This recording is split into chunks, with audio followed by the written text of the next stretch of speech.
আজকের প্লাস্টিক মুক্ত কুয়াকাটার যে ইভেন্ট হচ্ছে সেখানে আমাদের সবার উদ্দেশ্য আমাদের কোস্টাল জোনকে প্রোটেক্ট করা, আমাদের সুন্দর কুয়াকাটা বিচকে রক্ষা করা, সংরক্ষণ করা।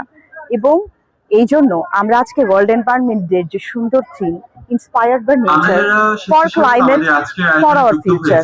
সো চলুন আমরা সবাই প্রকৃতির সাথে থাকি, আমাদের জীবন দিয়ে, আমাদের ব্যবহার দিয়ে, আমাদের অভ্যাস দিয়ে প্রকৃতিকে রক্ষা। আমাদের আজকে প্রোগ্রামের উদ্দেশ্য হচ্ছে যে আমরা প্লাস্টিক মুক্ত রাখতে চাই আমাদের অমূল্য সম্পদ কুয়াকাটা সমুদ্র সৈকতকে, যেটা একটা ন্যাচারালি আমরা পেয়েছি এবং আমাদের বাংলাদেশ দেশ হিসাবে আমাদের দায়িত্ব, নাগরিক দায়িত্ব আমাদের প্রতিটা মানুষের এই সমুদ্র সৈকতটাকে পরিচ্ছন্ন রাখা এবং ভেরি স্পেসিফিক্যালি প্লাস্টিক মুক্ত রাখা। ঢাকা থেকে যে ছাত্র ছাত্রীদের তরফ থেকে যে সিদ্ধান্ত গৃহীত হয়েছে এটা অ্যাপ্রিসিয়েটেবল এবং আমরাও এখানে পার্টিসিপেশন করেছি এবং সুন্দরভাবে মানে প্রতিনিয়ত যে এরকম ক্লিন কুয়াকাটার জন্য প্লাস্টিক মুক্ত করা যায়, এর জন্য ক্লিন প্রোগ্রাম চলমান থাকছে। প্লাস্টিকে এখানে মানুষদের মাছে খাবে, মাছ খেয়ে মানুষের হতে পারে, তারপরে এই কুয়াকাটা বীজটাকেও ক্লিন থাকবে না, অপরিষ্কার থাকবে, দেখতে অসুন্দর দেখা যাবে।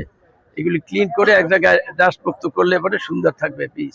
এখানে আমরা কুয়াকাটার আমরা যারা ব্যবসায়ী আছি, আমাদের হোটেল মোটেল ওনার্স অ্যাসোসিয়েশনভুক্ত বা হোটেল মোটেলের যারা আছে প্রত্যেকেরই এখানে অবদান থাকা দরকার এবং আমরাও এখানে পার্টিসিপেট করব এই বিচ ক্লিনিং এবং টোটাল কুয়াকাটা ক্লিনিং এর। আসলে আমাদের দেশটা আসলে সত্যি অনেক সুন্দর একটা দেশ, কিন্তু প্রতিনিয়ত আমরা আমাদের দেশটাকে গলা চিপে নানানভাবে নষ্ট করতেছি, পরিবেশকে আমরা প্রতিনিয়ত হত্যা করতেছি।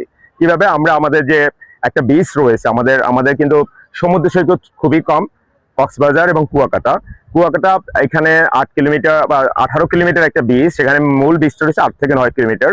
এই বিচটাতে আমরা প্রতিনিয়ত নোংরা করতেছি, বিশেষ করে যারা টুরিস্ট আসতেছি, স্থানীয় মানুষজন সবাই মিলে আমরা বিভিন্ন রকম ভাবে আমাদের এই বিচটাকে নোংরা করছি, যেতে জীব বৈচিত্র্যের যে আজকে ধ্বংসের মুখে যাচ্ছে। আজকে যত এই লাল কাঁকড়া থেকে শুরু করে স্থানীয় যে জীব বৈচিত্র্যগুলো সেটা হুমকির মুখে। যে এখানে সেখানে পলিথিন ফেলে রাখে, এই পলিথিনগুলো যাতে ফেলে না রাখে এবং এগুলো যাতে সায়েন্টিফিক ওয়েতে এগুলো রিসাইক্লিং করা যায় সেই প্রচেষ্টা করবে তারা।